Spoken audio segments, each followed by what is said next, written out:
Hi, good afternoon, everybody. I am Kristen Ahrens. I am the Project Director for the Person-Driven Services Project. We are funded through the Developmental Disabilities Council. Our goal is that all people with disabilities shall have the option to design, control, direct their own services and funding. Our project is a collaboration of a number of organizations. The Institute on Disabilities, we are the coordinating agency on the grant. Values into Action is a supports brokerage in the Southeast, and they've been expanding the territory that they've been providing support brokering in. The Mental Health Association of Southeastern Pennsylvania is providing recovery coaches trained in self-directed care.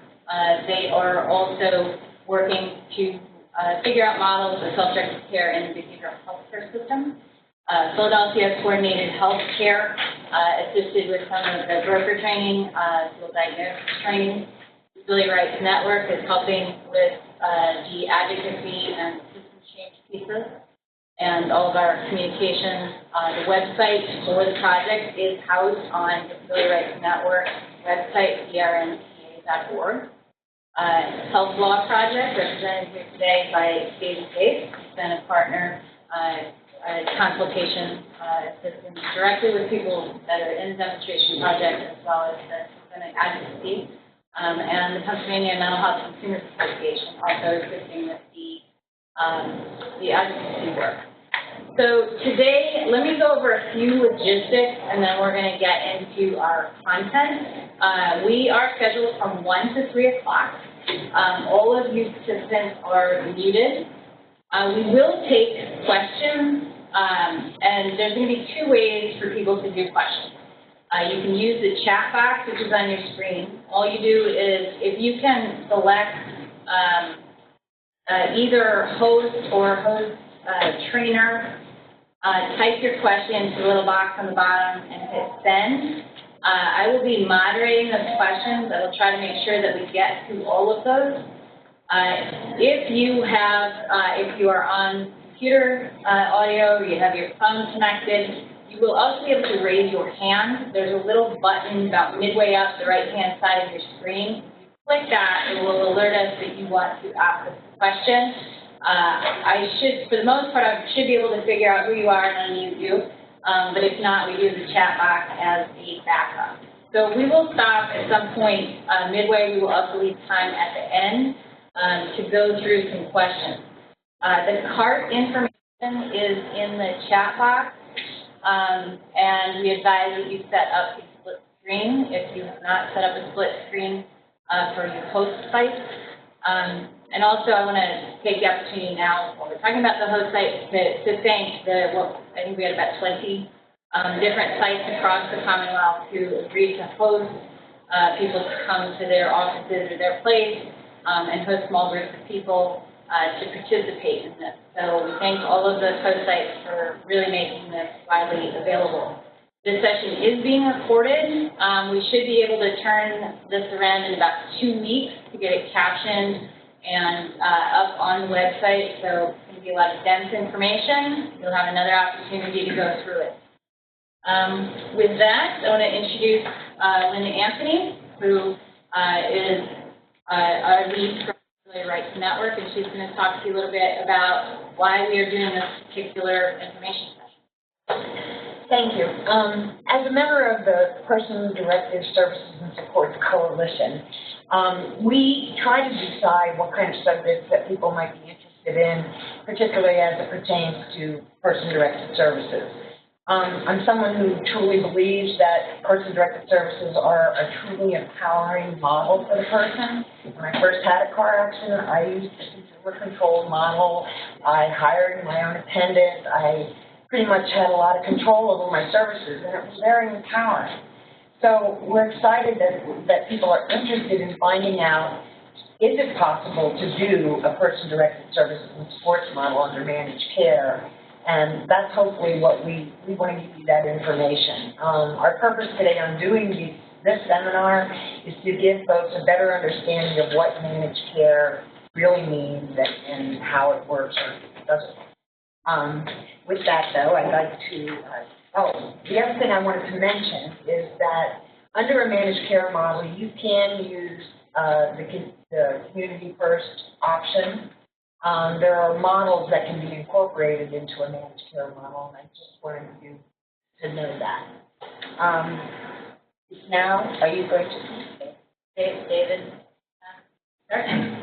So let me switch a moment. I'm going to switch out our audio so that it is easier to hear David.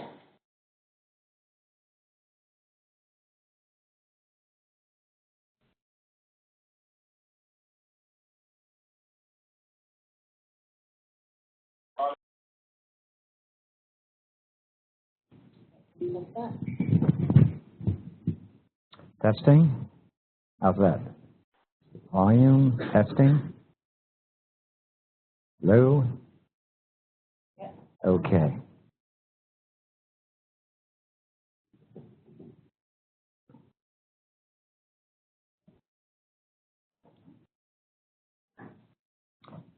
All right. Thank you, Linda, and thank you, Kristen.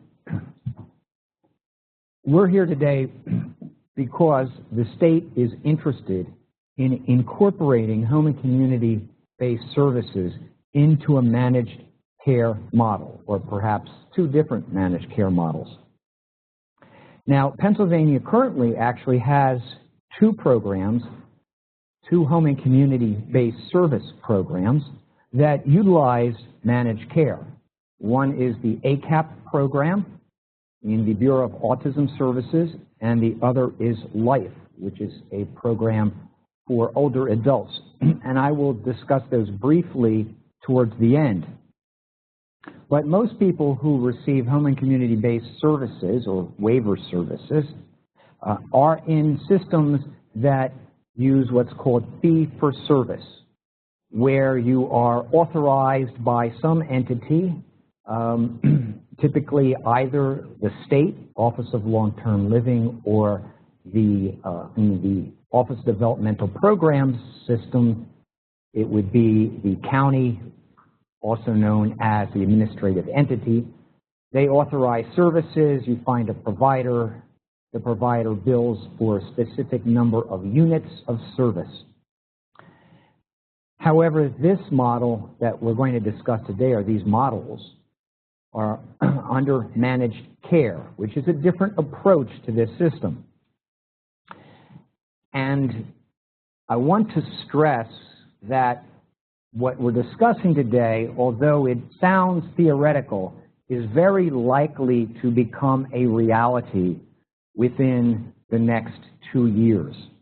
So it is important right now that consumers and those individuals who work with consumers be educated about these models so that they can provide input to the state into A, whether these models should be utilized at all, and B, if so, how they should be structured. And in particular, we have before us a discussion paper that was issued just last week jointly between the Department of Human Services, the old DPW, and the Department of Aging in terms of moving home and community-based services for a certain group of individuals into a managed care model. So we are going to discuss that proposal. I will tell you from the outset that we do not have a lot of details about this. In fact, several of us here today were just in a meeting with the Deputy Secretary of the Office of Long-Term Living, and she did not have many details about it herself. So we're going to be giving a broad overview of the general concepts and also explain how people can comment. But I do want to point out that that this coalition, the Person-Driven Services and Supports Coalition, has not adopted any position regarding managed care other than we want to ensure that there are opportunities for person-driven services in whatever model the Commonwealth adopts.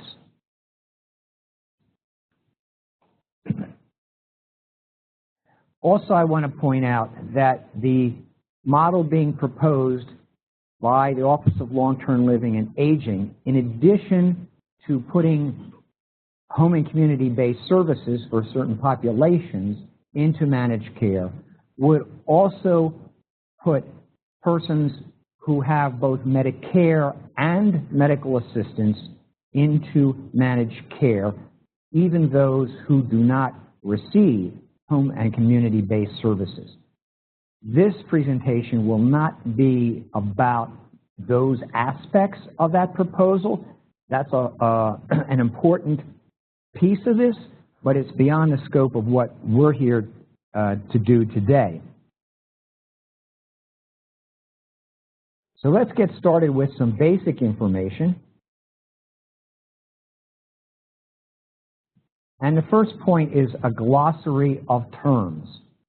So in order to understand these concepts, you need to understand the language, because managed care has its own language. Let's start with some simple ones. I've been talking about home and community-based services, and these are long-term support services provided outside of institutions and nursing facilities.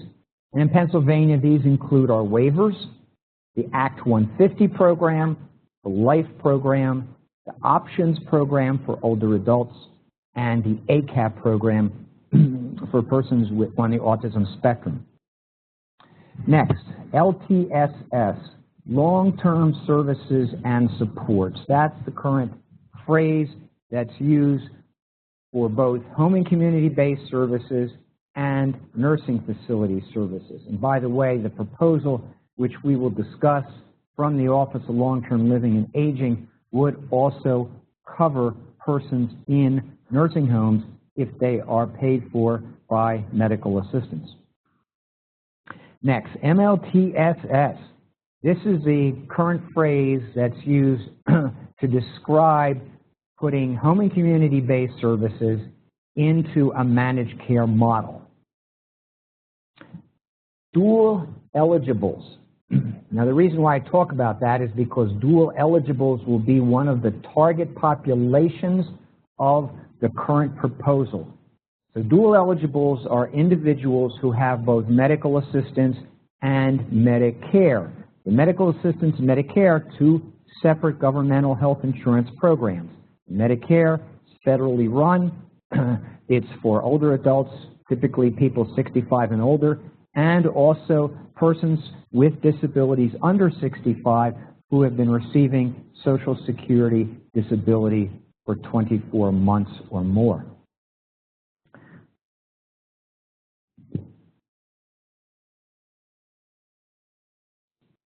Some more terms. OLTL, the Office of Long-Term Living. And I'm going to skip down to ODP.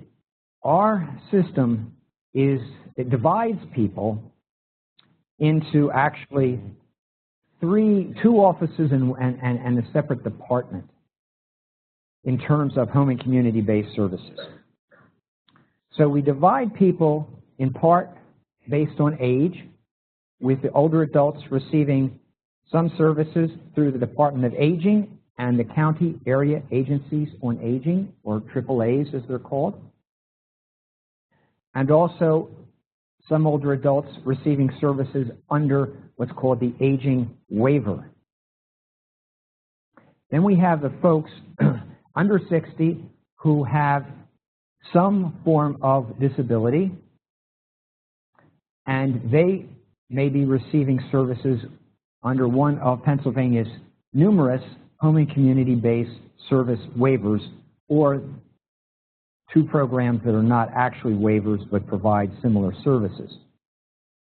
Now, the administration of their programs varies depending on which waiver they happen to be in. So we have waivers that are administered by the Office of Long-Term Living. They administered the attendant care waiver and the Act 150 program, which is very similar in terms of services, the independence waiver, ComCare waiver, which is for individuals with traumatic brain injury, and the OBRA waiver, which is for individuals with developmental disabilities where an intellectual disability is not the primary diagnosis. Then we have the ODP, or Office Developmental Programs, which operates 3 waivers, and they are the PFDS, Person Family Driven Service Waiver, the Consolidated Waiver. Both of those are for individuals with intellectual disabilities, and the Adult Autism Waiver for adults with on the autism spectrum who may or may not also have intellectual disabilities, and they also administer this ACAP program, which I will describe later. And we have the Act 150 program. This is a purely state-funded program covering a portion of the cost of attendant care, certain ancillary services for adults with physical disabilities whose income and assets exceed the income limits for waiver.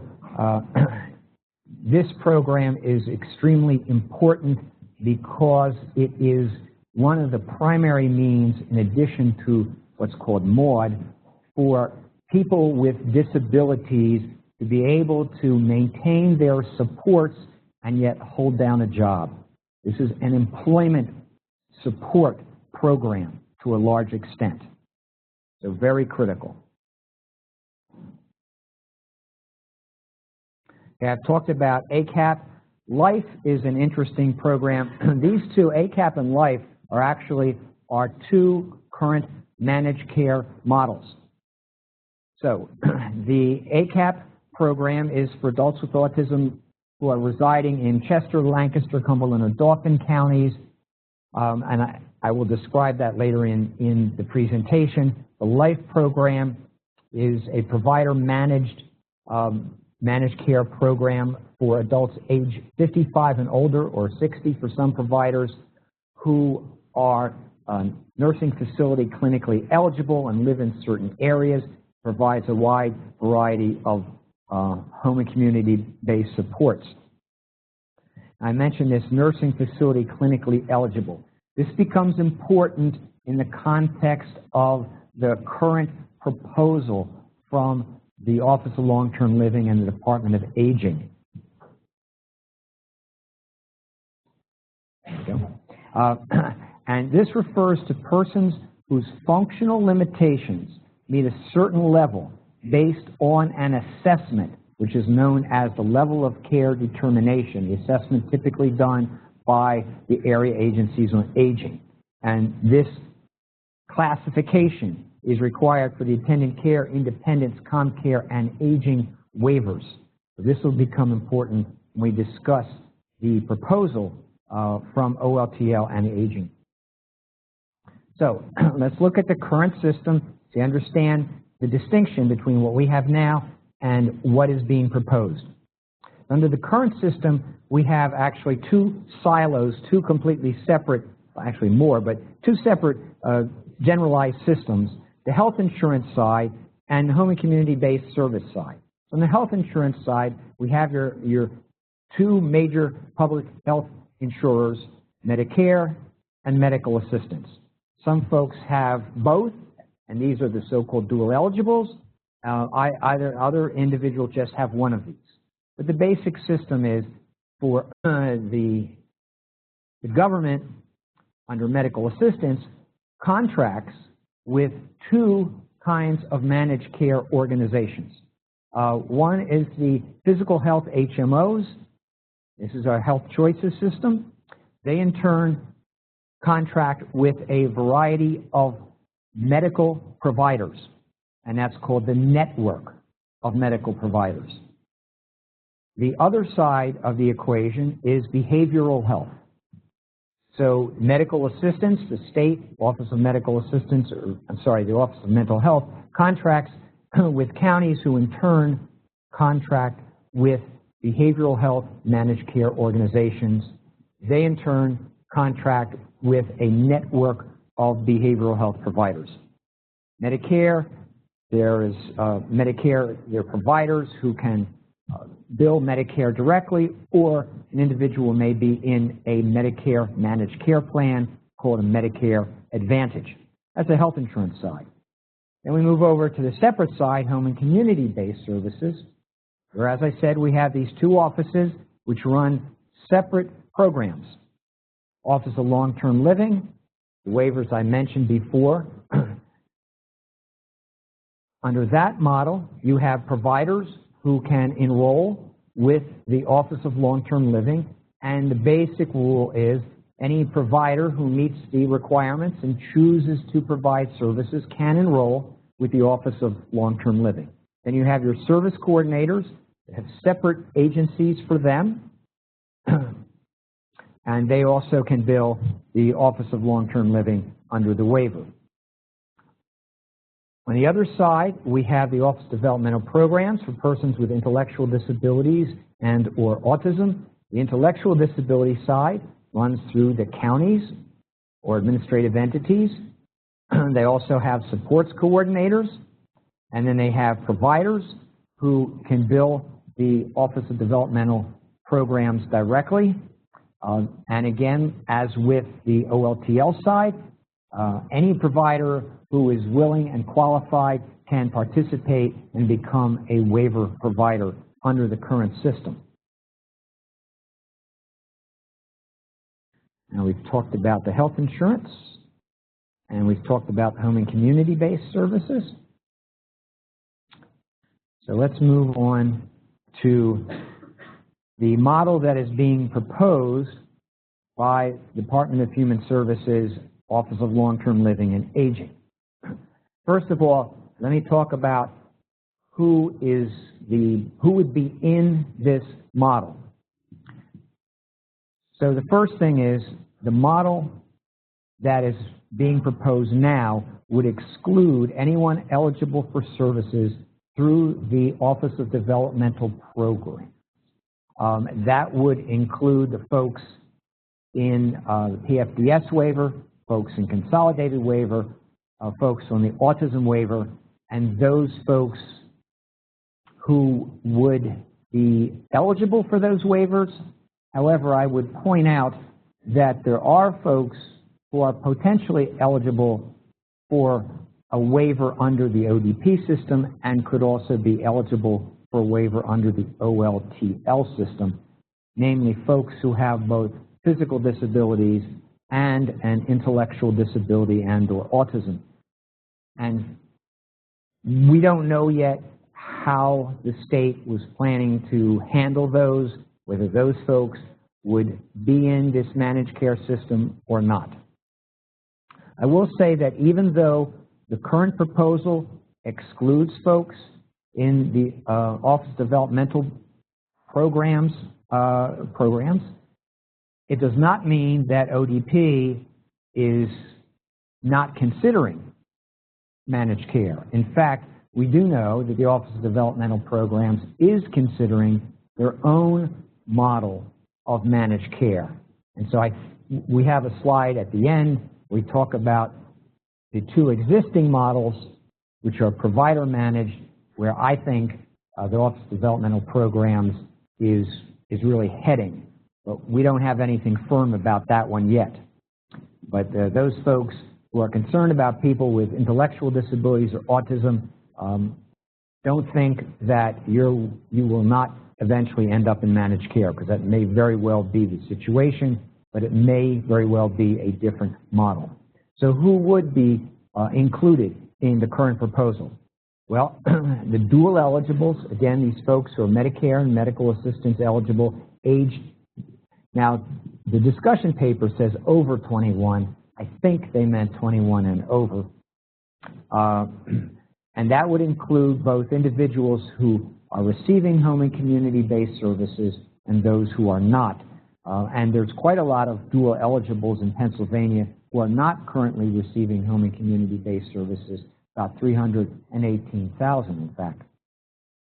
Then it would also include adults age 18 and older who are in need of long-term services and support. So that's your home and community-based and your nursing facility, and who are determined to meet the nursing facility clinically eligible criteria.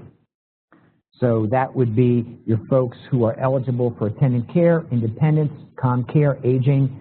And I have a question mark about the OBRA waiver, because the OBRA waiver actually uses a different institutional level of care called ICF-ORC. That's not mentioned in the discussion paper, but it's my best guess that they would probably include those individuals as well in this model. And it appears to also include those individuals who are currently in nursing facilities or seeking admission to a nursing facility.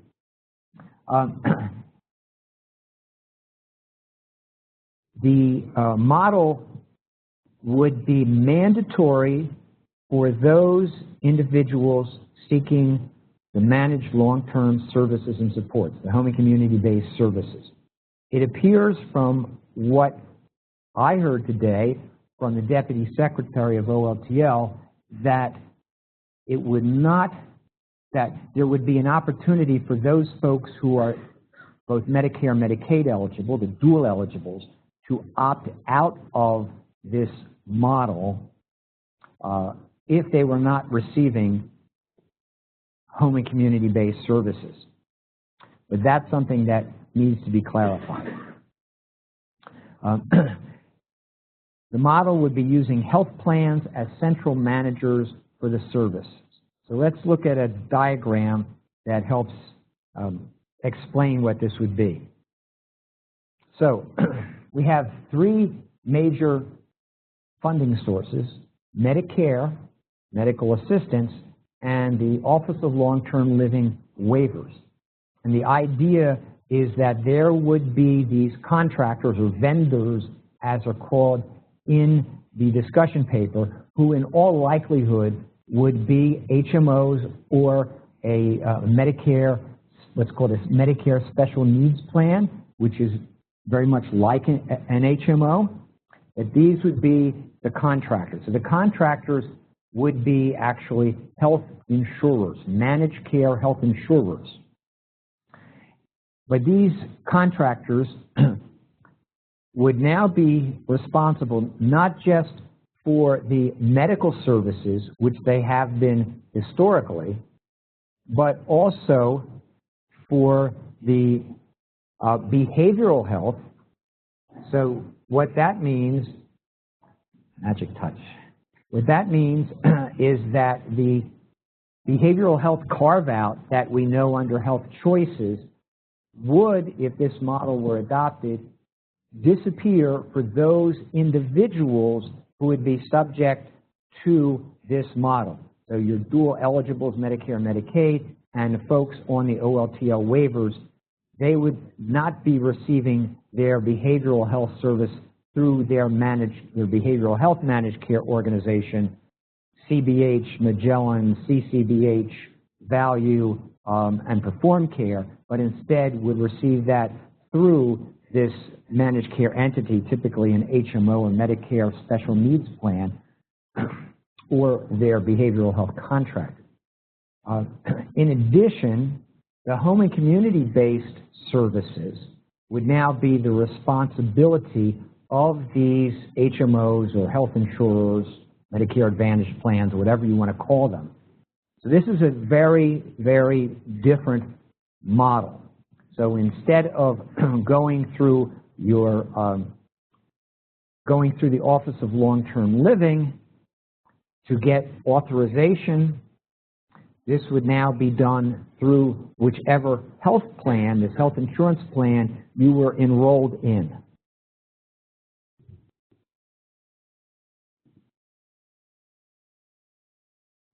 So let's talk about some key concepts of this managed care model.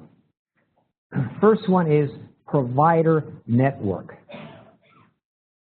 So this under this concept, and this is an essential concept of managed care, consumers will need to use service providers who have a contract with their health plan, or in other words are, quote, in network, unless they get permission from their health plan to use an out-of-network provider, also called a non-participating provider. So remember I said under the current system, any provider who is willing and qualified to provide a waiver service can currently enroll with the Office of Long-Term Living to provide that service. And the same thing on the ODP side. This is different. Under managed care, the health insurer, the managed care organization, gets to decide who is going to who is going to get a contract with them to provide services.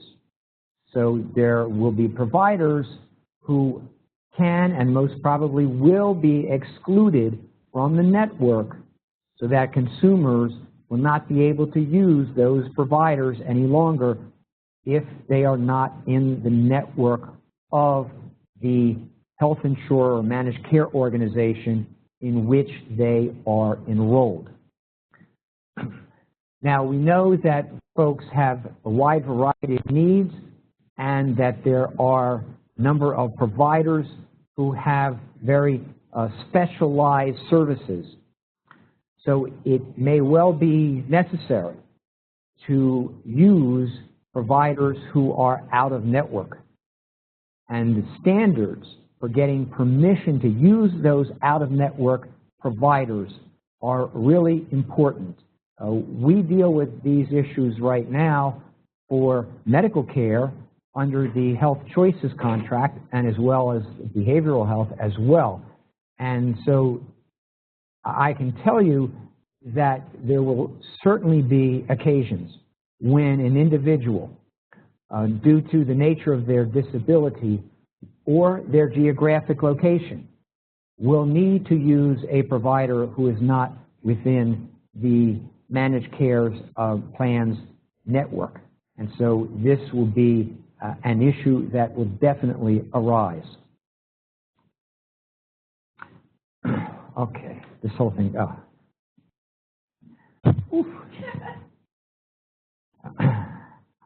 network adequacy. So we talked about the provider network. So because health plans do not have to contract with any willing provider, there are requirements, however, that they have a, quote, adequate network of providers, that they have enough providers. Now, of course, that begs the question, how many providers are enough? What are their specialties? What are their capacities? What are their geographic locations? So the adequacy of the network is determined generally by both the number of participating providers and of the same type in a particular geographic area.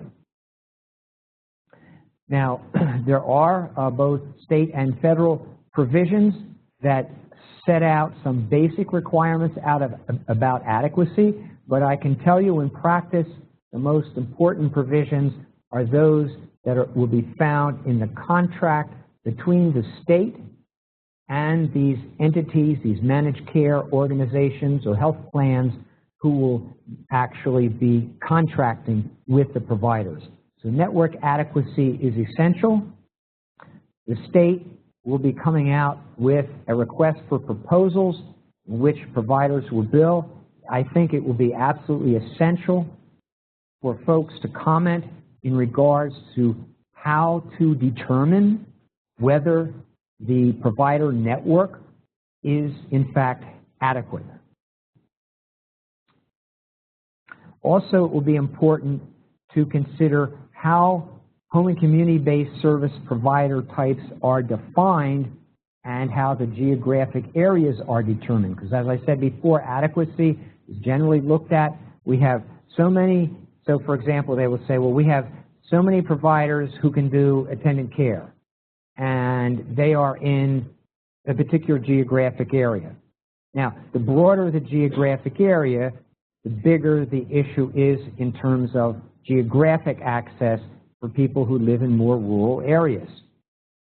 Also, if you define your provider types very broadly, it may mean that providers who specialize, for example, a provider who can provide both personal care assistance and behavioral health services for someone who's dually diagnosed, that provider, depending on how provider types are classified, may be frozen out of the system because they don't meet one of the classes of providers when they determine network adequacy.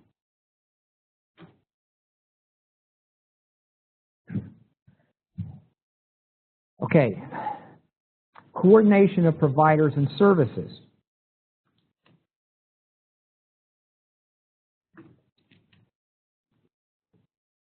Now, this becomes especially important in this model because the model will cover both the healthcare providers and home and community-based service providers, as well as behavioral health providers.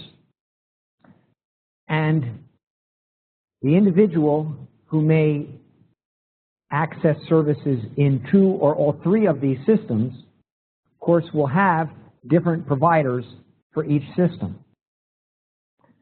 But for this to work,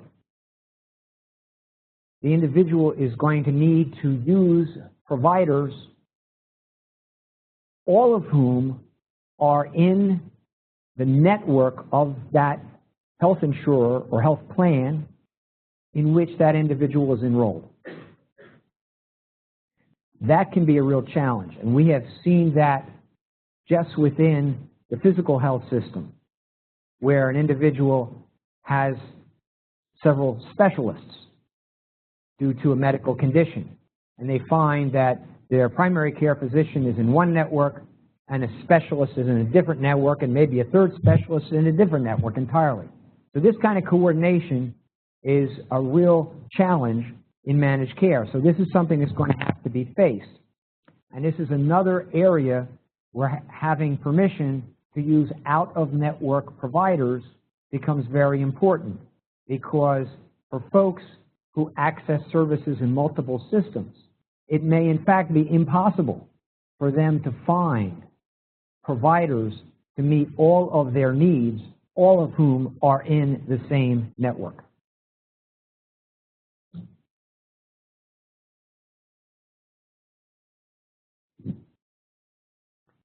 In addition, health plans currently specify what medications, what durable medical equipment and assistive technology they cover. Currently, plans must have a process by which they review requests for medications and equipment that are not on the covered list. But the problem is, if that request is denied, the consumer may have to choose a different brand of equipment or a different medication. Let me move back here again. Think now how this will work in the home and community-based setting, where a particular service may be requested, and the health plan says that's not one of the services that we have on our list. So the scope of covered services is going to be extremely critical.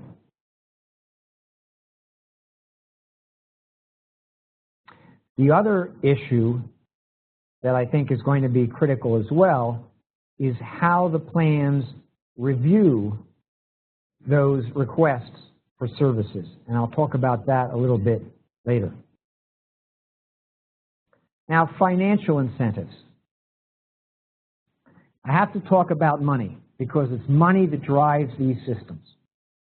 Under the current system, home and community-based services, Department of Human Services pays providers based on the number of units of service they provide. It's called fee-for-service. Under the model being proposed, this managed care model, and frankly under most managed care models, the state would pay what's called a capitated rate. Now, a capitated rate is a flat amount of money received by the health plan per member per month, regardless of the amount of services that are provided. So we're delinking the units of service from the payment. The managed care entity gets this flat rate. They then authorize a certain number of services. They then enter into negotiated rates with their providers. But the point is that if the amount of services the plan pays out exceeds the capitated rate, that plan is going to take a loss. these plans don't operate to take a loss. They want, at the very least, to break even, if not make some money.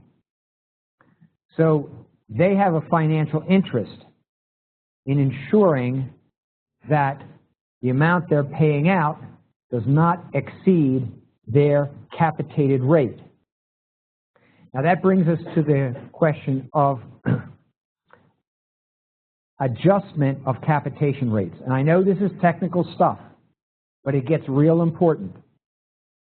We recognize that people have different levels of support needs, and those different levels of needs translate into different amounts of money that have to be paid for those supports.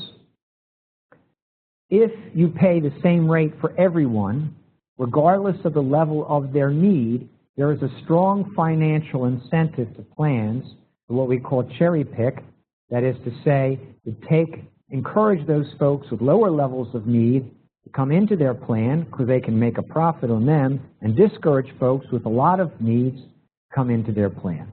It's also an incentive to try and limit the amount of services because they know on the folks who have high needs, they're going to take a loss.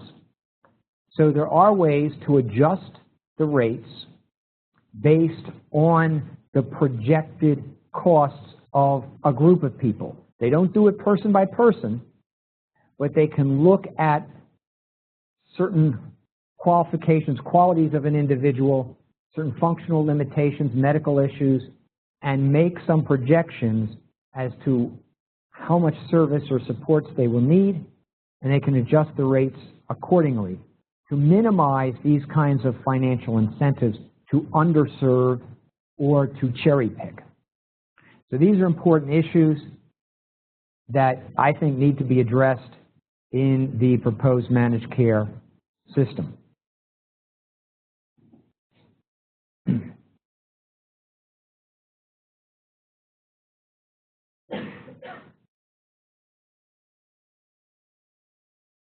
So we talked about how managed care entities can control their costs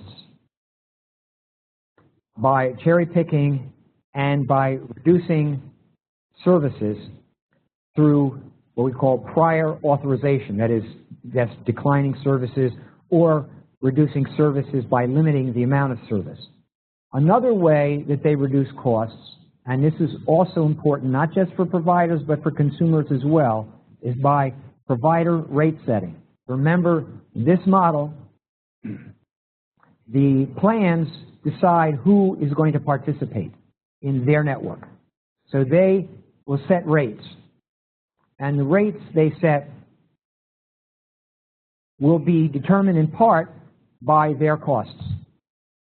So if they need to restrict their costs, they will actually come back to the providers and lower the rates. And the reason why consumers need to be concerned about this is what we find is providers, especially those who are really doing a good job providing a lot of services, will then get out of that contract. They'll just drop it and say, we can't afford to do business with you anymore. So rates are important in terms of the adequacy of network.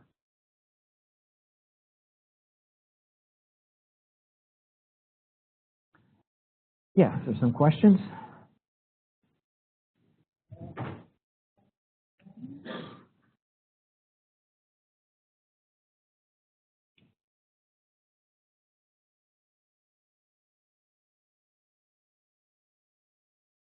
The audio there.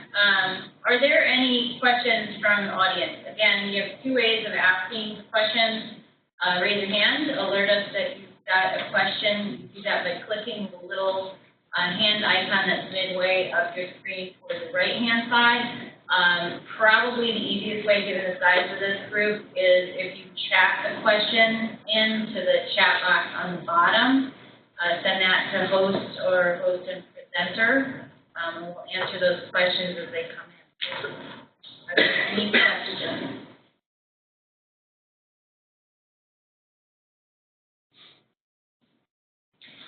Linda has a question. Go ahead, Linda.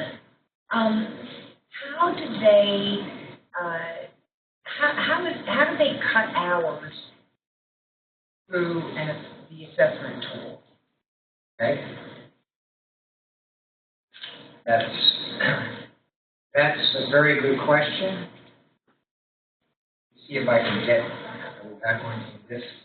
Okay, so let me go through this slide because the last part talks about the assessment and we can talk about it.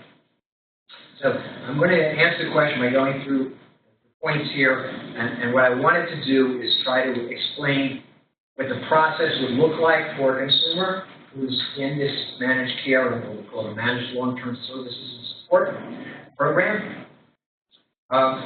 First, the eligible consumer would obtain information about the various health plans. The health plans would bid the contract, and then the state would determine who gets the contract, be some negotiations, and then they'd be ready to enroll individuals. So the eligible individual would obtain information about the health plans from an enrollment broker.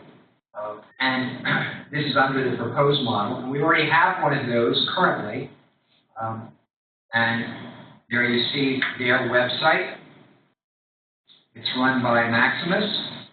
And they're an independent entity that handles enrollment. We also have them doing enrollment for the OLCL waivers now. But now they would be broader, not just waivers, they'd be looking at the health plans as well.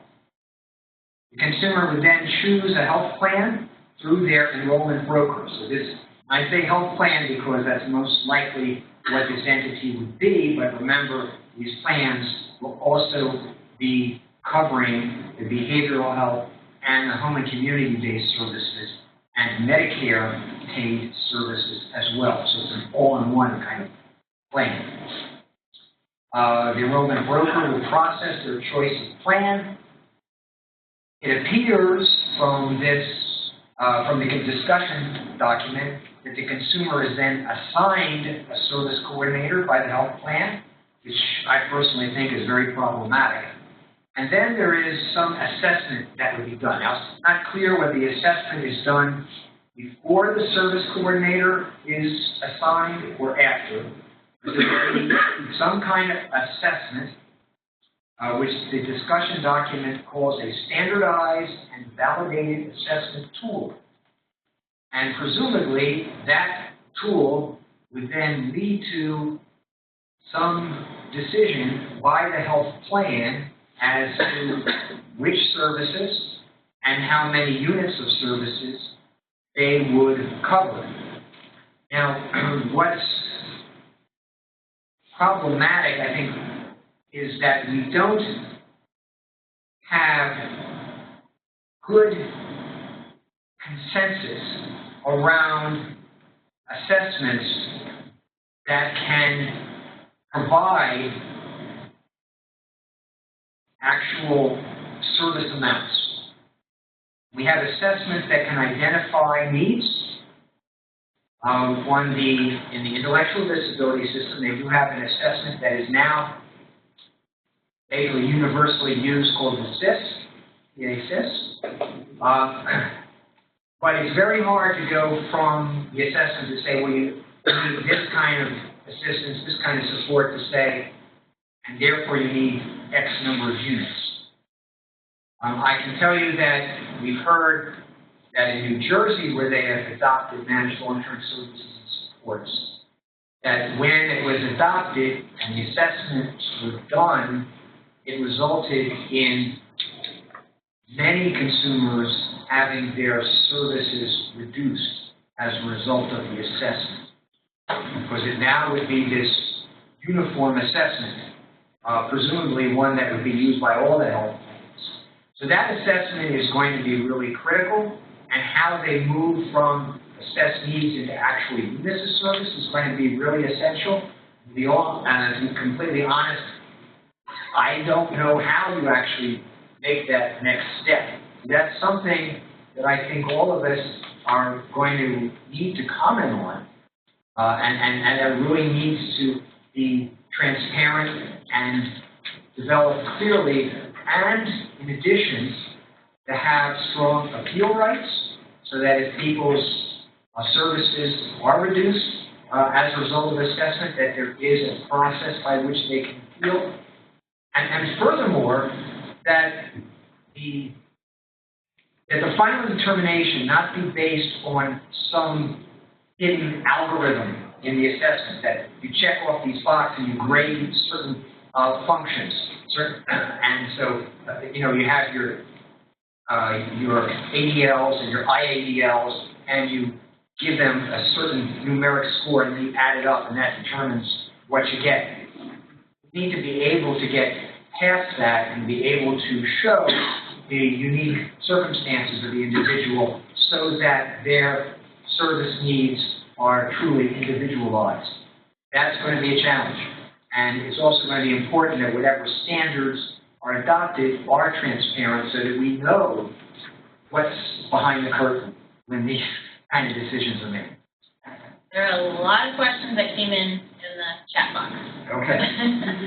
Let's start with what will happen to support or service coordination under managed care? Will the health providers maintain those services? Right. So the discussion paper says that everyone will be assigned a service coordinator. And again, we're just talking about the OLTL and aging systems here, not the ODPs. Everyone will be assigned one, and that service coordination will be a responsibility of the plan. However, it's not clear whether this is something they will contract out or whether it's something that they will do themselves. And I think this is an area where people really need to comment on. Okay. What happens to providers who do not enroll with the MCOs? Well, those providers, again, we're only talking about the OLTL and aging system. If those providers, they will lose that business. I mean, they will not be able to bill waivers, the OLTL waivers, unless they are in network or the individual they are serving gets permission from the plan to use that out-of-network provider. Now, the discussion paper does talk about a transition period where individuals would be allowed to use out-of-network providers without special permission. But ultimately, folks would have to, under this model, use an in-network or participating provider unless the plan gave them special permission to use an out-of-network provider. What will be the role of home health agencies, home health care agencies, or will that change under the new managed care plan? Will home care agencies be utilized going forward? Well, remember that this model includes the medical services, so home health agencies will certainly be providers under this model, if for nothing else, for the home health services that are of medical nature, as opposed to services under the waiver.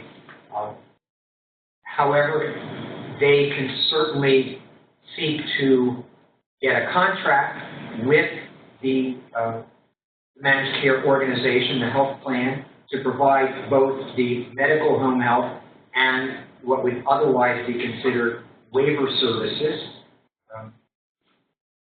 And that's going to really be up to the managed care entities, whether they would accept a home health agency to do both what we call the state plan services, the medical assistance funded services, and also the waiver funded services. That will be up to the plans whether they will choose to do that. Okay, the questions are flying in here, and I'm just going to put it out there. We will not be able to answer all of the questions that are coming in today. I'm having trouble even reading them fast enough to see if there's any that I could combine. We have a couple questions in this room. Lisa? It sounds like this model, the vendor has a lot of authority about how much services you get. So when the state is proposing waivers to the federal government, there are certain assurances that the state is making to the Fed about the health and safety and welfare of the folks in those programs. So how do those assurances, like ultimately the state is still responsible for all of those. So how is that, how can they then delegate such authority to a vendor and still make the assurance that everyone's health, safety, and welfare will be maintained? Okay. They will have to show to the Fed, CMS, that their contracts with the managed care entities have provisions by which the state can ensure that the managed care entities are themselves ensuring health and safety. So the CMS will certainly look at the proposed contracts. They will look at what mechanisms they have in place for monitoring. The state has to monitor the performance of the HMOs. And by the way, the state does that right now in Health Choices. So it's a similar kind of function, but with the added piece of the monitoring home and community-based services. They will also want to, the feds will want to know about their grievance and appeal process as a means of assuring this. And will they have quality monitoring teams? So for example, on the OLTL side, it's called QNet. And you have the folks on the ODP side who also do that as well. So they'll have to incorporate something like that as well to meet those assurances. I would say, however, being less concerned about what CMS will require, this is our opportunity to say, what do we think the state needs to do to ensure health and safety and go beyond health and safety, quality? Because that is by delegating this much authority, it is very important. And so we, the Health Law Project, have worked quite a bit with state on oversight of the existing managed care entities. So there are lessons I think we can learn from the physical health side. But we have unique challenges here in that the health plans who are likely to be these vendors are plans who are health insurers used to covering medical services. And now we're asking them to cover non-medical services. And that's going to be a steep learning curve for them. And so it is a concern about monitoring them because they have to have a different mindset. One of the concerns we talk about authorizing services is will they look at this, and we had a question from home health agents, will they look at attendant care, for example, as the same way they look at home health aides? Well, it's really different. Really different. So these are pieces that need to be built in to both the contracts and to the monitoring system. And we also need to push the state to make sure that they have the resources in terms of staff to do the monitoring. Okay, I'm going to take a couple more that are coming in online, and then we'll keep going. What we can do is I will save all of these questions, and we can post the answers. We can go through these, have David go through the questions, and post the question answer document on the website where we posted the rest of the information on managed care and long-term services and so forth. So there's a number of questions that are coming in that are related to people with the most significant needs and how that will be addressed in a managed care model, in particular how those kinds of services would be coordinated, the home and community-based would be coordinated for people with the most significant needs. Okay, well, theory, this model is designed to actually make that work better because the folks who are paying for these services are the same, the health plan. The health plan who's paying for all the medical services is also the same plan paying for the home and community-based services. So in theory, they can coordinate those services within their network of providers. That's the idea. And so that you could have a service coordinator who actually would have the authority to coordinate between your medical specialist and your home and community-based service provider and connect those together. Making that a reality is going to be a challenge, and that's the theory. It does also, however, raise the issue of rates, which I talked about, that folks who have the most complex needs, although they should be able to coordinate those within the managed care entity, if the providers are not given an adequate rate to serve those folks with the most complex needs, it will weaken the provider network. So we will not have the providers necessary to meet the exceptional needs of people with complex both support and medical issues. Let me switch your audio back here. Make the better switch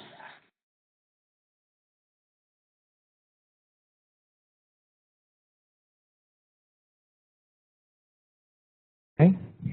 Okay. Is that testing? Hello?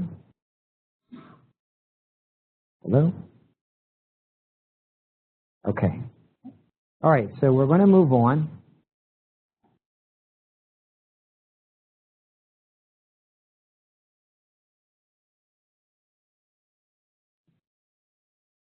All right, so we have this service coordinator, and we're not quite sure exactly whether this person is going to be working for the health plan or whether they're going to be an independent contractor. And they're going to develop this person-centered plan. DHS has talked a lot about person-centered planning in its discussion paper.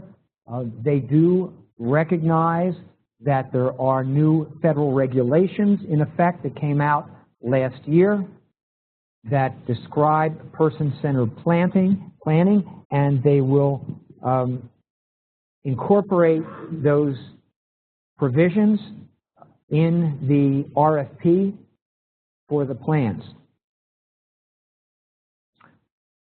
Again, however, it goes back to the assessment tool, since that appears to be the mechanism by which the person-centered planning will be done. In addition, the discussion paper says self-direction of services will be emphasized. We had several questions. I'm going to go through some of the key questions about exactly how that would work. So give me a minute and I'll get to that. We don't have a lot of answers. The consumer would then choose a provider from among the network providers or would choose to self-direct services. The health plan would review the person-centered plan, which may look like what we currently call the ISP, and would authorize or deny services. And the consumer would have appeal rights if the health plan denies services. We don't know exactly what those appeal rights would look like, but we do know that federal law does provide certain provisions.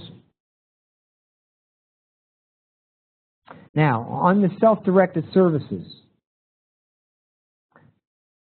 first question is, does DHS mean consumer-employer model or some kind of direction within an agency model? What we heard this morning sounded to me like, yes, that would include a consumer-employer model. So if it does include consumer-employer, who would take care of the functions that are currently done by PPL, public partnerships, or the agencies with choice in the ODP system, including getting the background checks, processing the worker enrollment to get to what's called good to go.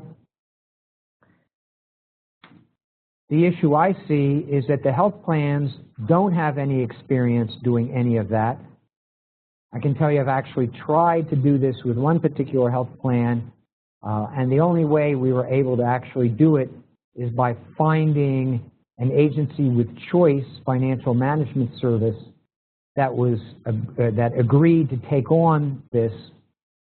When I asked this question of OLTL this morning, their answer was, well, if we require the plan to do this in the RFP, they will just have to do it. I'm not so convinced of that. I imagine the plans will push back because, as I said, this is not kind of business they want to be in. But this is something that we will need to be careful and hopefully comment about. Other questions about self-directed services. And again, these are questions because we don't have the answers. Some of these questions were asked, and the answer was, well, you give us your feedback. So, if you're looking for me to explain to you how this is going to work, I'm sorry you will be disappointed. But what is important is these are the questions I think we need to be asking the state in this process. And we will go through shortly what the process is for submitting comments. So, other questions. What qualifications will plans impose on the attendants? For example, will they require that an attendant be working for a licensed home health agency? What will the legal status be of consumer employers? Next, we currently have health plans that pay for attendance under a home health model. These are home health aides. And I can tell you that the plans currently decide what times of day you can have your home health aide work. Will they determine those issues, times of day, which day and what time of day?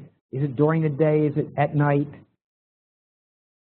Will they determine those kinds of issues for consumer-directed staff? So for a consumer employer, will they tell the consumer employer, you can only have your attendant during certain hours of the day? Will Services My Way survive? This is a model that is used or underused under the aging waiver and the attendant care waiver that allows people to actually move, they get a budget and allows them to move that money around and actually choose to purchase certain goods and services that are not actually on the list of covered services. So it gives consumers a lot of control and flexibility.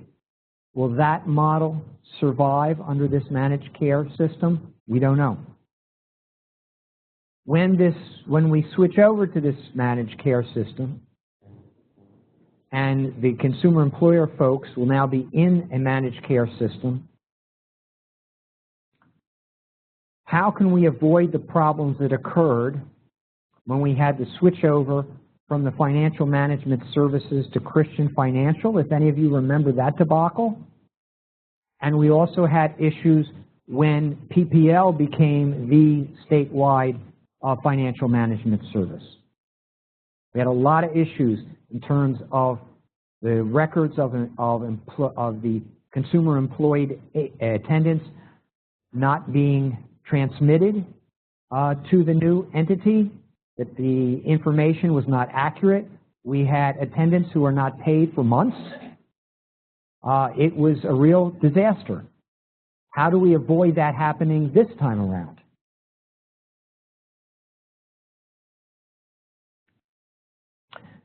So other questions, and I know you have a lot of questions too, but I want to put out these because I think These are things we need to be asking the state. Will this proposed uniform assessment take the place of the level of care determination?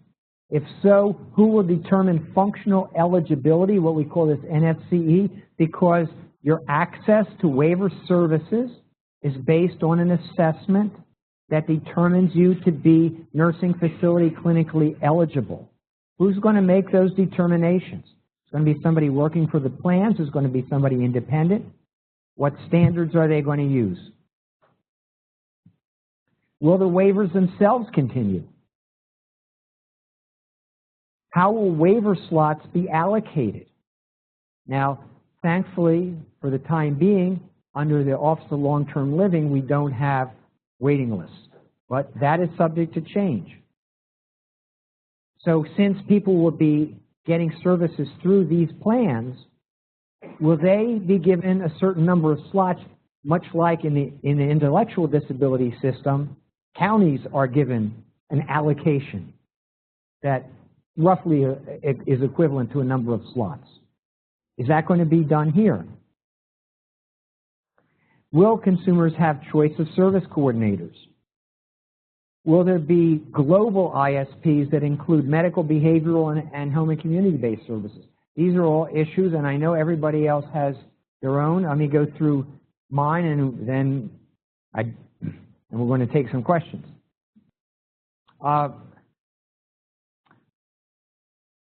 Remembering that these plans are currently health insurers that are used to dealing with medical services. So currently these kinds of plans typically require a physician's order or some kind of evaluation from a licensed healthcare professional in order to get an authorization for services. What kind of justification of need will these plans require for non-medical services?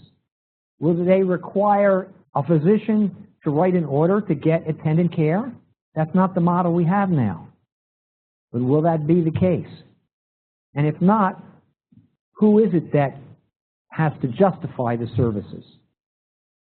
What standards will the state adopt to ensure a sufficient number and range of home and community-based services to ensure choice and accessibility of providers?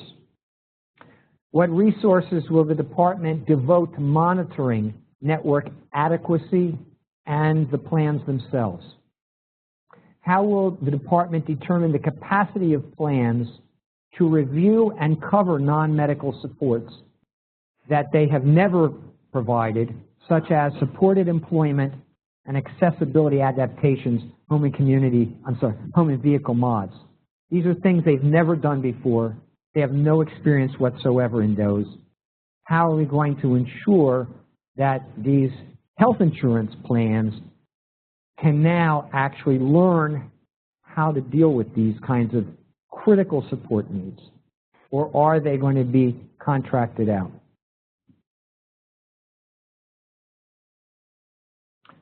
I talked about the capitated rates and how important they are in ensuring we have an adequate provider network. How will those rates be adjusted to reflect the likely support needs of the enrolled consumers? What's going to happen to the LIFE program? I just have one more slide, but I think we can, maybe two, but we can take, if there's more questions you have, we can do some of those now. Switching the audio again.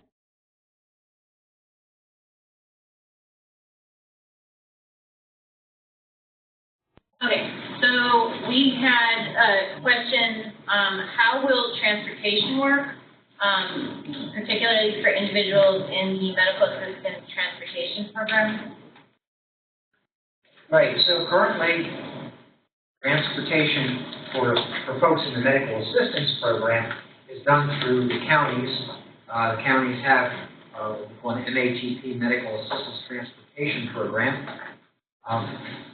And I think, that's another question to add to the list. We don't have an answer to that. I didn't see anything in the discussion document that really discuss transportation at all.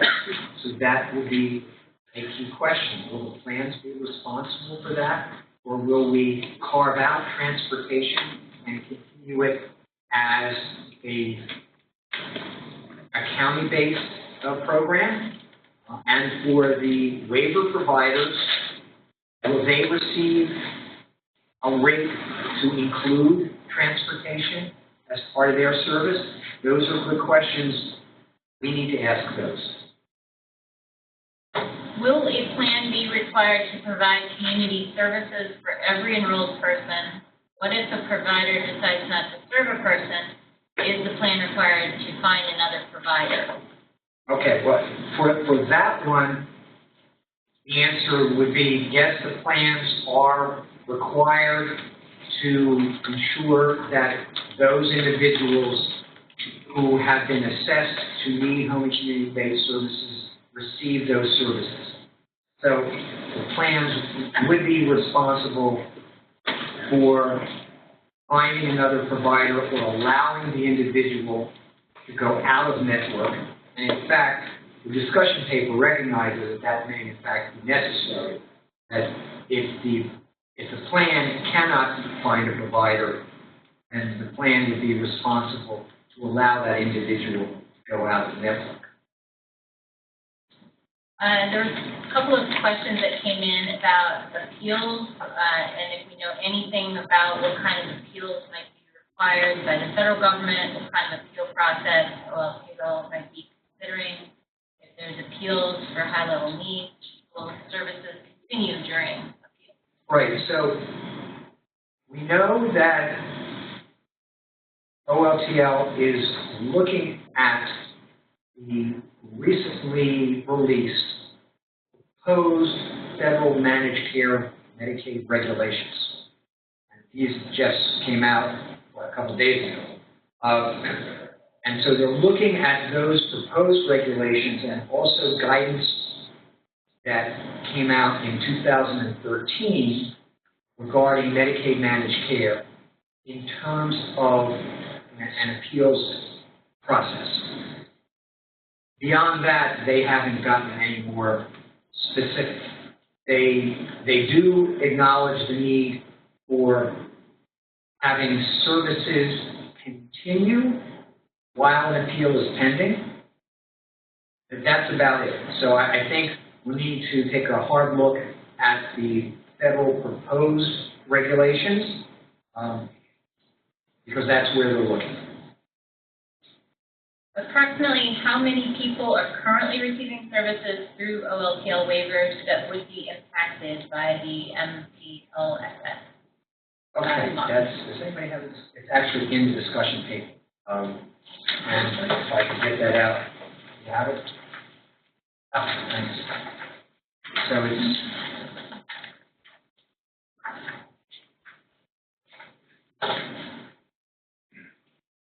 so 130 are those who are, now it's of the 130. So, yeah, 130,000. 130,000. There we go. How much money does the state anticipate saving under managed care? I have not seen any cost estimates. They state that their purpose is not to save money through this proposal.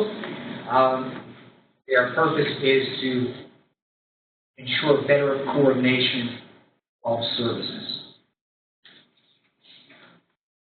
Will MCOs have profit ceilings they cannot exceed?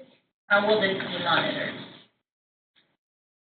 Well, that certainly has been a recommendation of several entities, and there are links on the PDSS website. We have a page in the PDSS website for managed long-term services and supports that provides a number of resource documents, and that has been a recommendation of several folks several organizations that have looked at this and recommend ceilings.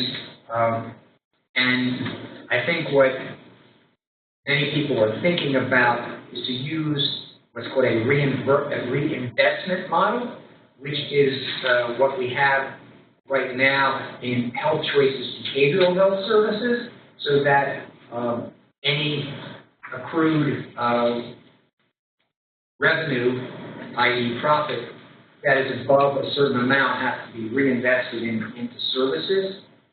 I think that's something that we should be commenting on. I believe the state would probably accept that since they already do it for Health Choices Behavioral Health. The question is, what is that percentage, at which point it has to be reinvested? And they could do that on the Health Choices Behavioral Health because the contracts were going through county or municipal agencies. Okay, that pick up there?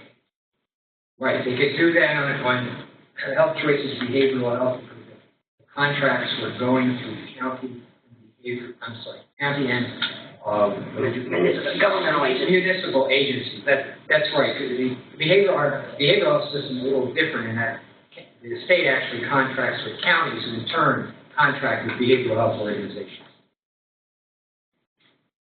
And government can't make a profit.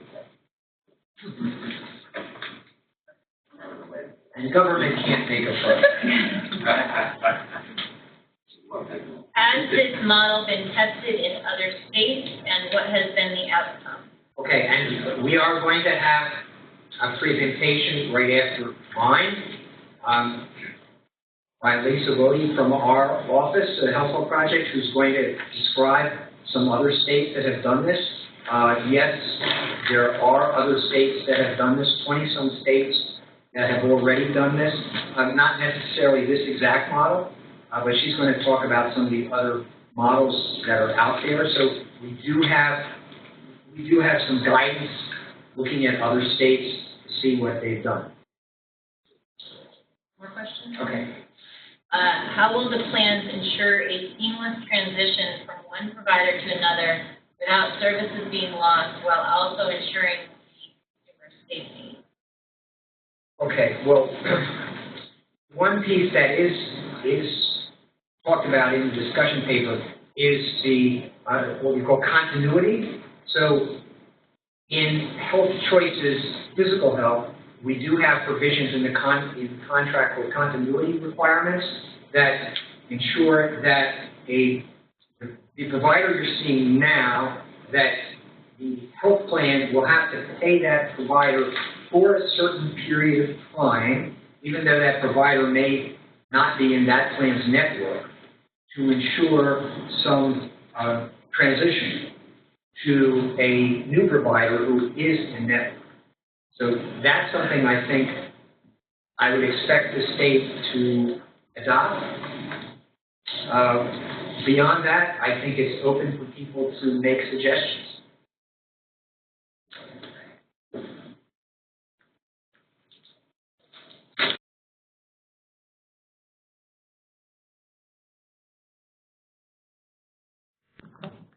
Okay, testing. We're going to move on. We have just a few more slides here. Hello? Or just waiting to make sure the captioner's got it. He's got it. Okay. All right. So, how you have input. There's a series of public meetings, and I believe that we have handouts. I hope they're at the remote sites, but they're also available on the DHS website. Well done. Thank you. So there are public meetings, the first of which is actually tomorrow in Erie. And then on Thursday in Pittsburgh, Altoona, Tuesday, June 16th, Scranton the 17th, Harrisburg, June 23rd, and Philadelphia, last but not least, June 26th. Now, I will say that we had several of the organizations who are involved in this effort expressed our concerns to Secretary Ted Dallas about the speed with which they're moving through with these public meetings. We were not able to get them to agree to push these meetings back. They said that they will start, however, with providing some information about their plan. I will say, though, that there are other opportunities for public input beyond these meetings, and they will accept comments by email. They suggest, although don't require, that you use this template. They will accept comments in writing, and they will actually accept comments by telephone. And the phone number is up there, 717-783-8412. Comments by email at ra-mltss@pa.gov. And then there's the mail address,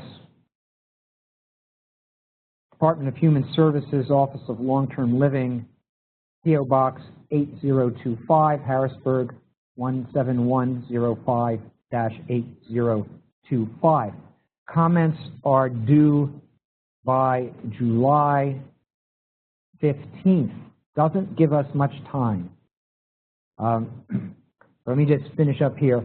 I think that we really need to get together and ask important questions, but also we have an opportunity here to come up with our own ideas and make suggestions.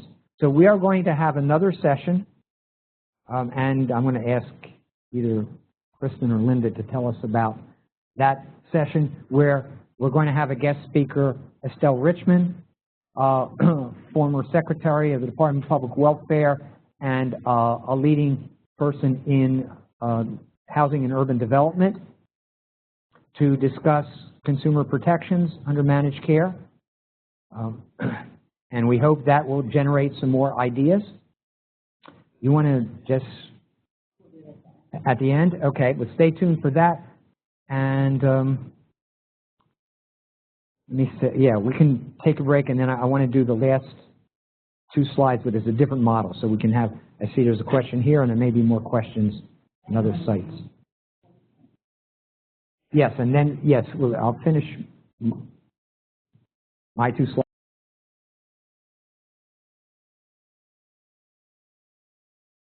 We have two questions.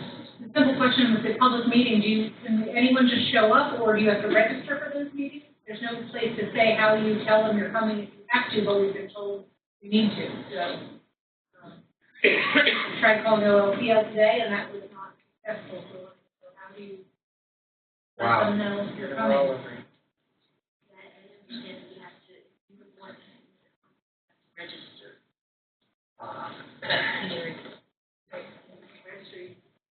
That, you know, I'm gonna ask if people are commenting in this room, you have to speak up. The captioner is not picking it up, which means the rest of the people on this aren't hearing it as well. So the comment was that people are trying to figure out if they have to RSVP or register to attend the public session, and it seems unclear. let me ask, hope I'm heard, my colleagues back in Philadelphia, if you're listening, if perhaps you guys could make a phone call, either Jen Burnett's office or maybe even the Secretary's office, and inquire about that. I think that's a very good question. And it's a little late in the day for not having that information. I'm not going to be able to, but if my colleagues in Philadelphia might be able to do that this afternoon, and then perhaps perhaps DRN can get that information out quickly in a blast. Maybe we can even get that information out before close of business today if we can find out. Okay. But thank you for that question, and I wish I knew the answer, but we're going to try and do our best to get it. Okay. If a health provider is not a good fit, will you need to wait a whole year to change providers? It appears not. I will say, and I want to be clear here, when we say health provider, we make a distinction between the health insurer and the health providers, because we're talking about health plans, they're not actually providers. So I'm assuming the individual is asking about the health plans, because you can always change health providers. That's not an issue. And certainly under our Health Choices program now, you can switch at any time. Now, it may take a month for that switch to go into effect, and I would expect that would be the case here. But that would be something I think they ought to know in terms of making comments. What might be done to prevent managed care entities from pressuring assessment brokers to lower determinations of what a person needs? Okay. I think, personally, I think that's something we should be commenting on. Personally, I think that the assessment, folks doing the assessment should be independent. There is one thing that could be recommended is that the state contract with the assessors rather than the managed care plans. So you break that link, so there's no financial connection between the assessors and the managed care plans. That's a possibility. What happens if the model doesn't work? Is there going to be a trial run first? Okay, so what they're doing in terms of yes, that has come up, and so what the plan is to phase in this model, and to start in, let's see, it's in here it is. So it would start in the Southwest. That will at least include the region, Southwest region of Health Choices, perhaps some more counties. And the enrollment would start in January of 2017, and then it would roll out for the next area the following year, and then the next area the year after that. So it would be a rollout, but the problem that we see is that the contracts would be done all at one time. So there'd be this one RFP for contracts for all the regions, or a contractor could bid on the entire state. So although the implementation would be staggered, the contracts themselves would all be done at one time. And so it does, we think, limit the ability of the state to make significant changes once the initial contracts have been let. So, and no, they're not planning any demonstration projects. Your call out to your office worked. Janice Meinert responded that she got the link and the phone number, which I will post into the chat box in a second. It says the phone numbers and link to register. People do have to register in order to speak at the public meeting, and DHS is asking people to register if they are just attending also. So we can get that. We can actually send a follow-up email to everybody who attended.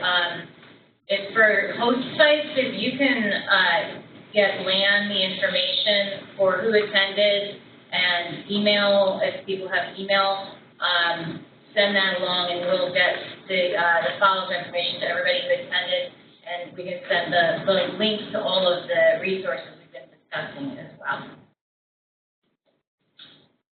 Okay.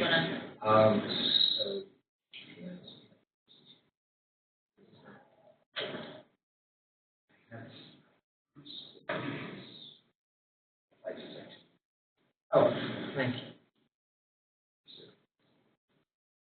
Right. So we've been talking about this one particular model that's being proposed for persons who are dual eligible, Medicare, Medicaid, and persons who are in or be eligible for services under the OLTL system, that is primarily adults with physical disabilities. I did mention that the Office of Developmental Programs is also thinking about managed long-term services and supports. I suspect that their model will probably be something along what I call the provider-manager model. And this model we already have in Pennsylvania for ACAP and LIFE. This is a different model, although it is managed care. Under this model, the health plans are not part of this. Instead, the Department of Human Services, or for life aging, contracts with one or more service providers. So the service providers become the manager and the service provider at the same time. The state then negotiates a capitated rate for that service provider. Remember, the capitated rate is that flat amount per member per month is paid now to the service provider instead of to the health insurer to provide home and community-based services plus certain medical services. So that's this provider-managed model. If the provider can reduce utilization of more costly medical services, particularly nursing facility services under the LIFE model, the provider then has more money available, or saving money on a capitated rate, to provide more home and community-based services. The amount of home and community-based services are determined by the provider. They do the assessing. They determine how much services the individual receives within a menu of services that are set out in the contract. Medical services are typically provided under a contract with the provider manager, with medical providers, or under fee-for-service medical assistance. So ACAP, you use your access card to access medical services. You use one provider, Keystone Autism Services, who provides the home and community-based services. The LIFE, they often are part of a health system. They will have contracts with their larger health system for the medical services. That can integrate with Medicare as well. So that's a different model. I'd like at this point to have Lisa from our office in Philadelphia talk about the other states that have already done managed long-term services and supports and tell us about what their experience has been.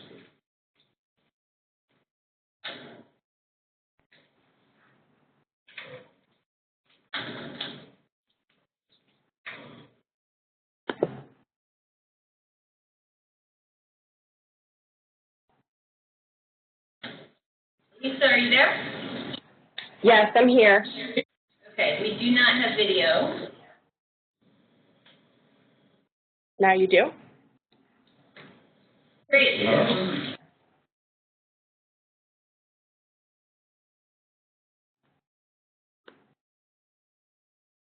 How can I advance the slides to 29 through 38? I don't think this is the right presentation. It doesn't have that many slides. Let me see if I can load another one. Really thought I had the right one. Let me see if I can load another one. You want to go ahead and start, and I'll try to get that up. Sure. Give me 1 second. Let me pull up mine.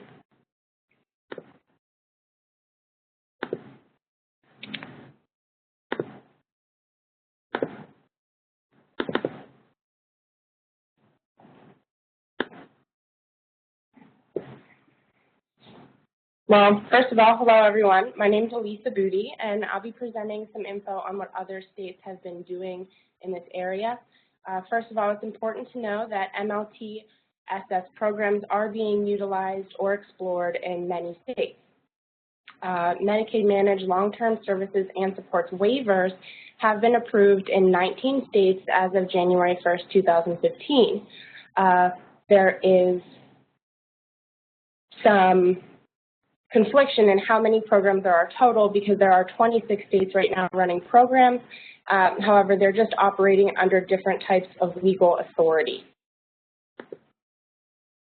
Some states structure programs as demonstration projects under the authority of Section 1115, while other states use a combination, 1915B or C waivers for their authority. Those include Florida, Illinois, Michigan, Minnesota, Ohio, and Wisconsin. And then you should note that some states implement Medicaid managed care through Sections 1932 State Plan Authority or Sections 1915A waivers with voluntary enrollment. As I go through, would it be easier for me to share my screen?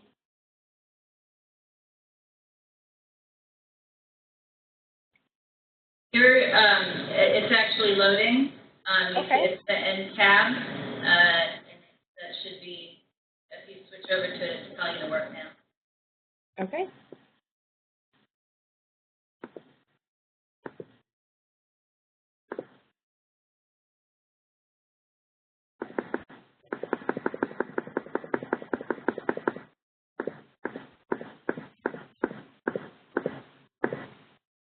There we go.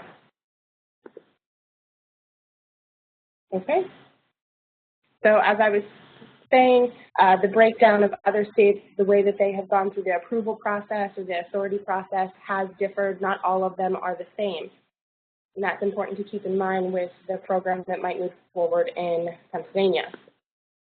Now, there have been key themes that have been identified across all of these programs. These themes were identified by the Kaiser Family Foundation, and they did an assessment of 19 states. Throughout their assessment, they found that that's 15 of 19 of the waivers, are or will be providing the services statewide. That means it will be in the entire state. All people that are eligible could participate. That's in contrast to something that would be done by county or by a certain geographical area. Most of the states, 17 of the 19, all of them except for Rhode Island and Wisconsin, do require beneficiaries to enroll in managed care to receive the support. And I'll talk about that a little bit more. Now, also most, 14 of 19, cover or will soon cover a comprehensive set of benefits. That includes nursing facility services, HCBS, acute and primary care, and behavioral health services. And that is a review of what David was explaining in the very beginning of his presentation. Something that's interesting to note, 4 states have used waivers to increase access to HCBS by expanding Medicaid financial eligibility criteria, and I'll explain that a little bit more. Before I do get into that, I want to take a look at 2 states specifically. These 2 states have had projects for some time now, so it's a good idea to look at them specifically. First, we'll look at Wisconsin. The IRIS model, it stands for Include, Respect, I Self-Direct, is a Section 1915C waiver program, and it was launched in July of 2008.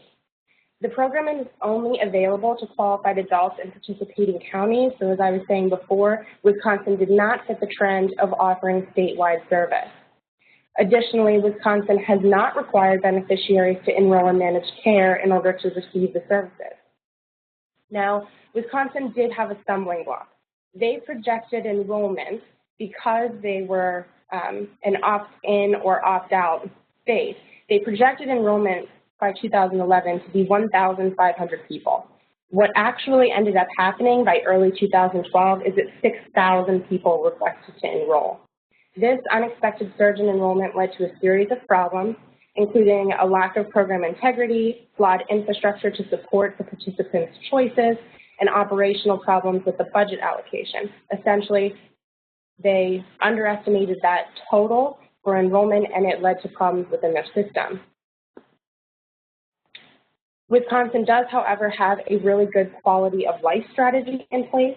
They have care managers and quality assessors use a validated interview tool to assess beneficiary and care team perceptions of quality of life and whether outcomes are being achieved in the areas of self-determination and choice, community integration, and health and safety. This included population-based health indicators such as changes in functional status over time. Now, this is important because not all of the states have a clear strategy for how they're going to assess and measure their success. Wisconsin, however, was very detailed in their approach. Additionally, as far as oversight goes, Wisconsin health plans must participate in a program-wide beneficiary satisfaction survey, and other plans in other states have incorporated that as a requirement. Next, we'll take a look at New York. New York has a very different system, so it's a good state to choose to contrast with Wisconsin. First of all, it has different legal authority. It's a Section 1115 waiver, and it was approved in 2012 initially for a 2-year period of time. They have since extended the coverage through December of 2019, so they should be good to go for a while now. At that time, when they asked for the extension, they moved from a geographically limited program, like a test program, only in some counties and areas, to statewide services. So now New York is in with the other states that offer services across the state. New York also now enrolls all beneficiaries in managed care in order to receive LTSS services. So, and they're all delivered through existing managed long-term care plans. So when they made the changeover, they did have sort of an automatic enrollment period that all people that wanted to participate in LTSS or continue to receive LTSS, they had to enroll in managed care plans. Now, advocates criticize this change due to the abbreviated transition period and also a failure to address the policy issues before they made the change. However, research has shown that it appears as though New York did provide an opt-out for beneficiaries. So although they were enrolling people in the plan, there was a way for them to opt out, and that's important to keep in mind. It could be a potential option in Pennsylvania. New York has a different quality of life strategy. Their waiver promises to incorporate performance measures for outcomes related to quality of life and community integration, but it provides very little detail for how they're going to measure this. New York also has state monitoring of the managed care organization. The MCOs must report monthly on notices issued and appeals received regarding reductions in split shift or live-in services or reductions of hours by 25% or more. This is their way of overseeing the MCO. They're requiring them to report back to the state. Additionally, there's another layer of protection there because New York then must report to CMS on the total number of complaints, grievances, and appeals by the type of issue.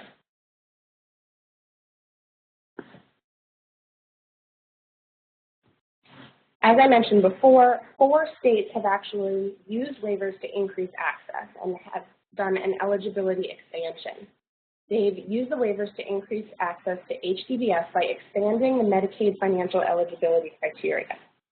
So the 4 states that have done this are New Jersey, New York, Rhode Island, and Vermont.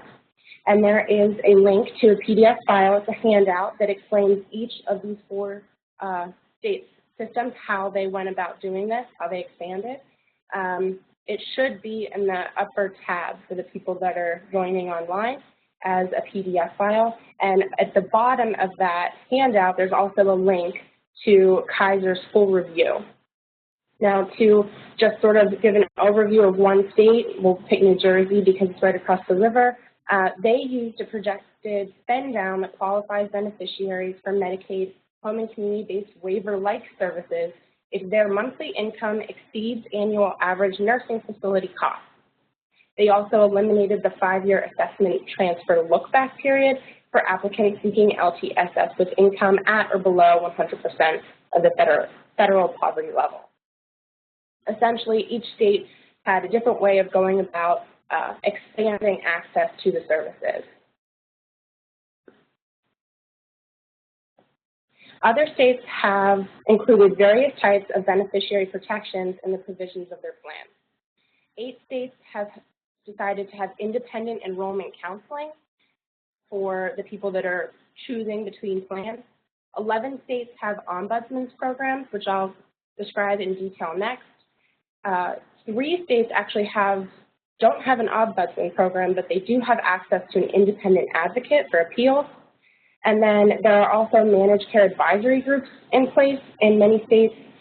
7 states, the state maintains the advisory group, and in 6, the state requires that the MCOs must establish the advisory group.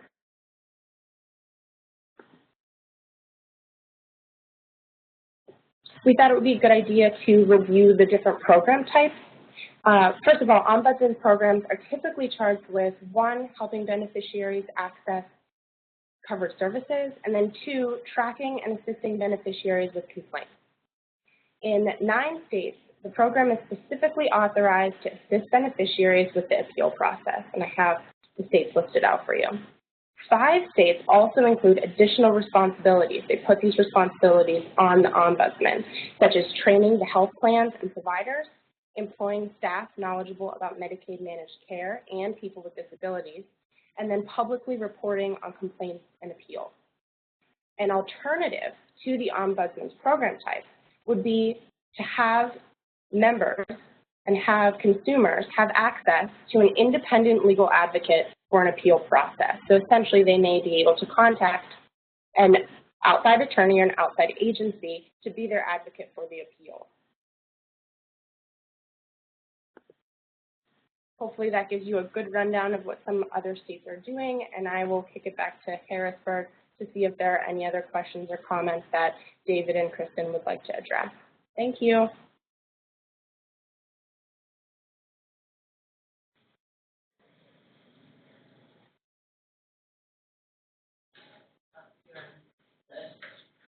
Oh, okay.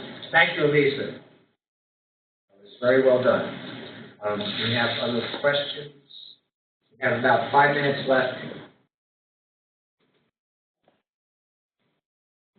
There's some additional questions that we still haven't gotten to from earlier. Okay.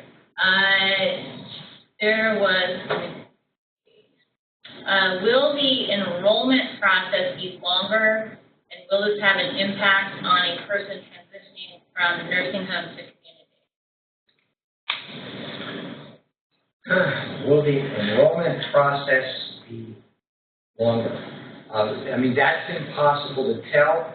Certainly, I think that it will be, first of all, what needs to be specified is what the enrollment process is, because right now, that's not entirely sure. I mean, will we still have Maximus or some enrollment broker?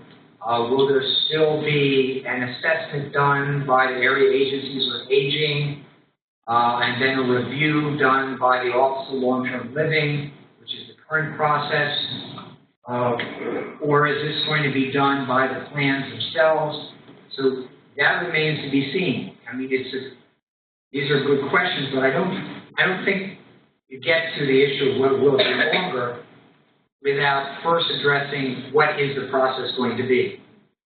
And I think that if people have ideas about how to streamline that process, this would be a good time to put that in. This may be a good time to resurrect I'm trying to remember the name of it, the community that we had under Estelle Richmond, where there was a presumption of eligibility. Community, I can't remember the name.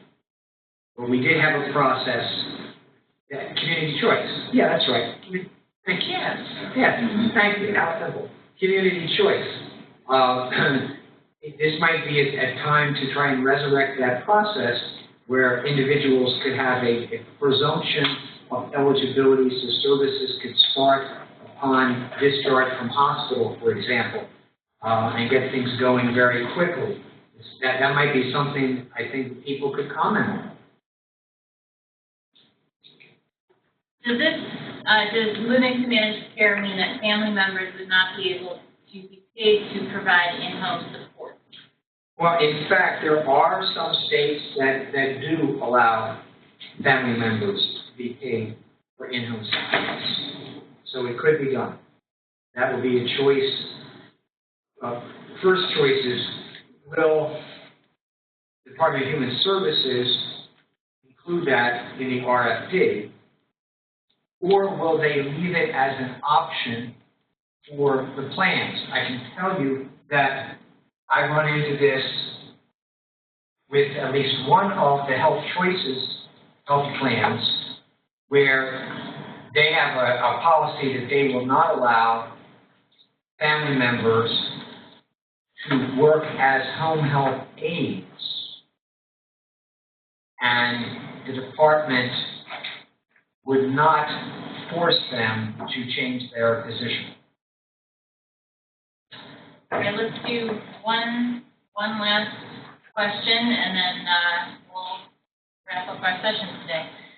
The state always seems to lack the funds to hire enough qualified people to audit their various programs. So without this strong safeguard, how will consumers be protected? Well,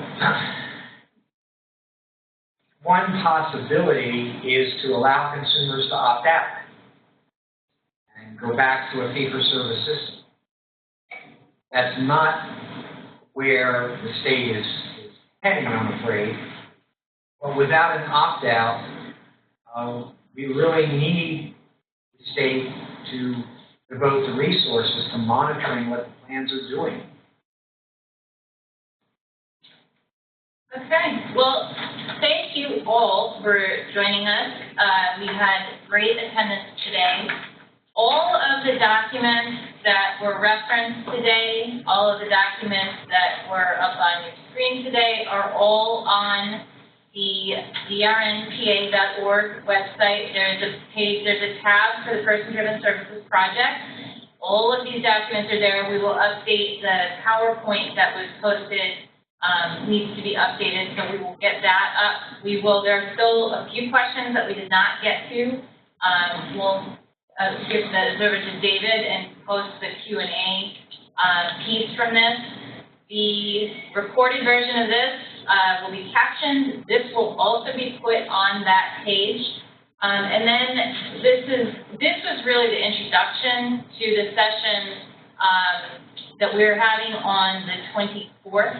So June 24th from 2 to 4, we're going to dig more deeply into exactly what person-driven services in managed care could look like. What does the federal government allow? What are other states doing? Our coalition is all about ensuring that people have options for really robust person-driven services. So David and Lisa have been able to help us understand how managed care works generally. Next time, we want to really get into exactly how does this look, so that when OLPL is looking for feedback about program design and you're engaged in this conversation as a stakeholder community, that we can really be advocating for the most robust person-driven service models available. When we close out this screen, those of you on a computer, your screen will flip to an online evaluation. This whole day was funded by the PD Council. I'd ask you to take a couple of minutes and please give us some feedback. That goes right to the council, our funder. It's a very quick survey. It won't take you more than a minute. For host site, please get Lan the contact information for everybody there. We will make sure that you get a follow-up email with all the links that were referenced, the contact information, all of the documents. So we need some kind of contact information. For those of you registered online, you will get that shortly. I'll turn it over to Linda to close this out today. Well, I just wanted to impress upon everybody that it is very important that you comment on this discussion paper. As vague as it is, it gives us, that's not a very comfortable place, but it gives us the opportunity to say what we want. So instead of asking them the questions that we kind of put out today, what you need to think about is how would you want that to look? What would be your answer to that be, and how would it look? I encourage you to get on the PDSS webpage on the Disability Rights Network. We have a lot of resource material in there, information about what the other states are doing, the discussion paper, but we have a lot of resources there if you want to look it over. Encourage people to speak up about this, because whether or not they're going to do it, we want to make sure that our rights are protected under it. So it's very important that you get to your constituencies, that you tell them it's important for them to comment on this discussion paper. That's the first step. Hopefully DRM will be able to give you more information as we get it, and we will share that with you. But you can also call our office if you have questions beyond what we say. We want to thank you all for coming. I hope you will participate in the second part of the managed care webinar that we're going to be doing later with Estelle Richmond. Hopefully it will give you some more ideas about what it is you could say you want. Thank you. All right.